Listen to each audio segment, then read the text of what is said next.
Hello, my name is Ashley Scher. I'm the founder and CEO of Share Love Fund. Today we are going to explore Chapter 2, the Yoga of Wisdom, verse 47 of the Bhagavad Gita. Chapter 2, verse 47 reads as follows. As for you, do the work that comes to you, but don't look for the results. Don't be motivated by the fruits of your actions, nor become attached to inaction. So this is a very famous scripture that's referenced a lot. It is an often quoted sloka. Your duty is to perform the act, but not for the fruit. Claiming the fruit of your actions is forbidden fruit, spoken in the Bible. So it's reiterated in other religions as well. That was the first commandment given by God, to the very first man, Adam. The commandment was given to the Atman also. Adam and Atman, even atom, like proton, neutron, make an atom.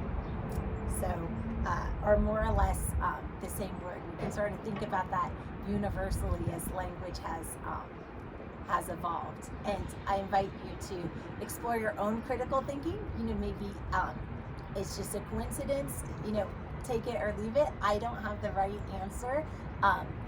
We're all just people, and we're all just trying to figure it out.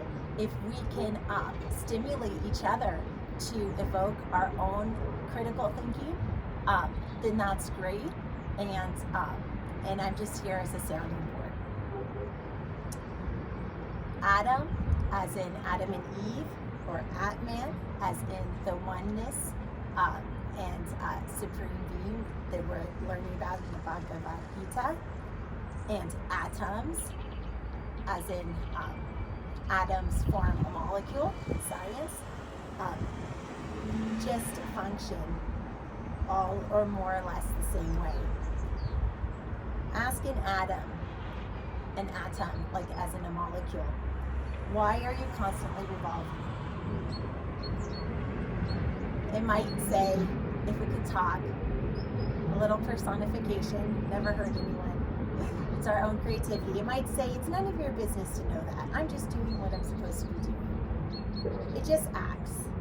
It never worries about the results. That's what Krishna says here. You're not to be affected by the act. So when we focus on the results of our actions, when we want that result so badly, sometimes it prevents us from doing the best work. So that's why sometimes, like the most successful businesses, they truly just did their craft out of love, and they didn't really think about the result. Sometimes when we stop thinking about the result, we liberate ourselves to do our own best work. We can think about this in parenting when we say praise the child for their effort and not for the grade. Like if you tell a child, you have to get an A, you have to get an A, you have to get an A. And also this can vary from child to child. Different people are motivated in different ways. This is just an example to stimulate your own creative thought. I don't have the answer. You are the best guide for you, and your answer is within you.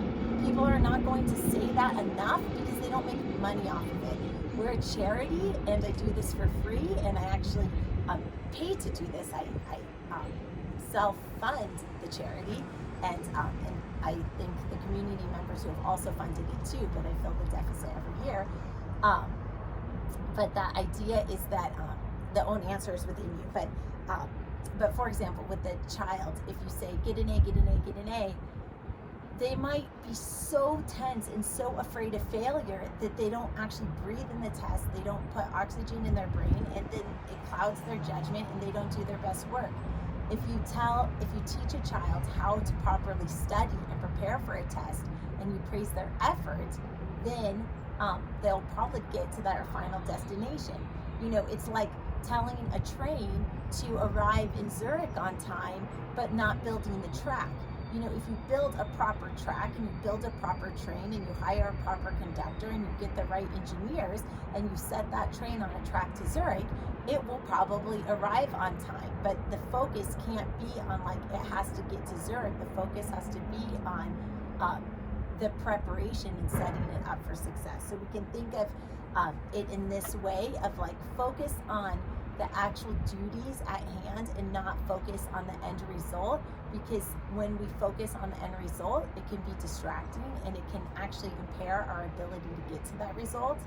Another way to really drill this point home is yoga, and a lot of philosophies talk about being present.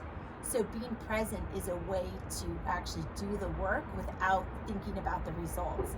So I mean, imagine, I'm an attorney by trade, so imagine if every time I had a client, I was thinking, oh, I'm gonna get so much money, or oh, I'm gonna win this case. Well, is that gonna make me the best lawyer, or am I gonna be a better lawyer if I'm present thinking, I have a client interview today. Let me really listen to my client today and get the most out of the client interview so I don't waste their time in coming into the office.